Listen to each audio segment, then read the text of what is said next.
شكل العمليات قبل البنج وازاي كانوا بيرزعوا المريض على دماغه بيو. عايز اقول لك بقى ان الكلام ده ما حصلش.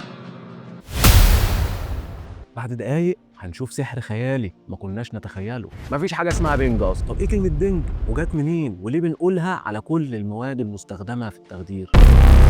وصدفه ولا في الافلام، هتغير تاريخ العالم كله. والاربعه بيقولوا انا المكتشف الحقيقي للتخدير. وديني عندهم، لا وديني عندهم. الجراحه قبل اكتشاف التخدير كانت زي الحكم بالاعدام. في عمليه من عملياته وهو عمال يشكل بالسكينه بتاعته في الهواء بسرعه يجرح مساعد من المساعدين بتوعه، عشان تبقى دي العمليه الوحيده في التاريخ اللي نسبه الوفيات فيها 300%. هحكي لك دلوقتي تفاصيل عمليه جراحيه مؤلمه جدا حصلت سنه 1811. واول ما شفت لمعان الفولاذ المسنون غمضت عيني وما قدرتش افتحهم تاني، ثم شعرته بالسكين يخدش عظام الصدر. جهز بقى مناديلك عشان اللي جاي طلق حي.